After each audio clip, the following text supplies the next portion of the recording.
Olá! Hoje a gente vai embarcar numa viagem fascinante pela história da educação de jovens e adultos, a famosa EJA, aqui no Brasil. É uma história que mostra direitinho como o acesso à escola deixou de ser um privilégio de poucos para se tornar um direito de todos. Pois é, essa é uma pergunta que faz a gente pensar, né? Se hoje a gente encara a EJAI como uma porta aberta para um monte de oportunidades, é porque, olha, teve um caminho bem longo e muitas vezes bem difícil para a gente chegar até aqui. Bom, nossa história começa numa época em que a educação definitivamente não era para todo mundo. Na verdade, era uma coisa bem restrita, sabe? Bem exclusiva. Imagina só! Com a chegada dos jesuítas, o objetivo era muito claro: era catequizar e formar uma pequena elite. Saber ler e escrever não era visto como um direito, de jeito nenhum. Era mais uma ferramenta de dominação, tanto cultural quanto social. O modelo já nasceu por natureza excludente. E os primeiríssimos passos para a educação de adultos foram assim bem tímidos. Olha que curioso. Os cursos noturnos eram só para homens e o objetivo era puramente técnico. Não tinha nenhuma preocupação em formar um cidadão com pensamento crítico, nada disso.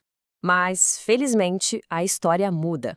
Vamos dar um salto no tempo para o momento em que a ideia de educação como um direito universal começa finalmente a ganhar força. E isso marcou uma virada de chave fundamental na nossa jornada. E aqui, gente, a gente tem um avanço gigantesco. Pela primeira vez na história do Brasil, a lei dizia com todas as letras que a educação era para todo mundo e que o Estado tinha a obrigação de garantir isso, inclusive de graça e de forma obrigatória para os adultos. Essa linha do tempo aqui resume bem essa longa luta pela educação. De um instrumento de controle lá em 1549, passando por uns avanços bem pequenos, a gente chega nas grandes conquistas na lei, já no século XX, que construíram a base do que a gente tem hoje. E claro, não dá para falar dessa história sem mencionar um grande educador, Paulo Freire. A filosofia dele simplesmente transformou o jeito de enxergar a educação. Para ele, a escola não devia só treinar a pessoa para o mercado de trabalho, mas sim promover autonomia, cidadania crítica, uma ideia para a época totalmente revolucionária. O século XX, então, foi uma verdadeira montanha-russa para a educação de adultos no Brasil. Foi uma época de um progresso enorme, mas também de grandes retrocessos, refletindo toda aquela turbulência política que o país vivia. Teve um momento de grande otimismo, sabe? Em que começaram a usar tecnologias que eram super inovadoras para a época, como o rádio, para levar o ensino para lugares bem distantes. Isso já mostrava uma preocupação cada vez maior em democratizar o acesso ao conhecimento. A tensão da época era nítida. De um lado, essa visão mais progressista, de uma educação que liberta. Do outro, o programa Mobral, da ditadura militar, que voltou com tudo para o foco técnico. A ideia era formar mão de obra e deixar de lado a formação crítica. Eram duas visões de mundo em total conflito. Certo, vamos avançar agora para a consolidação desse direito. A gente vai ver como, depois de tantas lutas, a educação de jovens e adultos finalmente se firmou na lei e como ela funciona nos dias de hoje.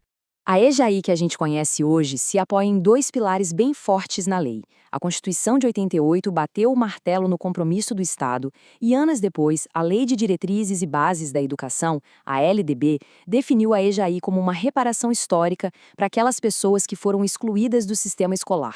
E essa luta histórica toda se transforma em ações concretas, né? Programas como o Brasil Alfabetizado, ou PBA, buscam ativamente universalizar a alfabetização, mostrando que o compromisso do Estado continua vivo e atuante, mesmo no século XXI. E a história não parou, não. A busca por mais acesso é constante. As novas regras de 2024 são um exemplo perfeito disso, levando a sala de aula para mais perto das pessoas, em espaços que já fazem parte do dia a dia delas. E qual é o impacto de toda essa história, afinal? Bom, segundo o Censo Escolar de 2024, cerca de 2,4 milhões de pessoas estão matriculadas na EJAI. É um número que mostra a escala gigantesca e a importância vital que essa modalidade de ensino tem hoje no Brasil. Quando a gente olha para essa trajetória toda, da exclusão até a garantia, fica uma mensagem muito clara. O direito de aprender é uma conquista que precisa ser valorizada e protegida. É a garantia de que pessoas que foram historicamente excluídas possam retomar seus estudos com dignidade. E para a gente fechar, fica aqui essa reflexão. Superamos a barreira do acesso, que foi uma luta de séculos, mas a jornada continua. O que falta para que a educação de cada jovem e adulto no Brasil seja de fato uma prática de liberdade como sonhava o Paulo Freire?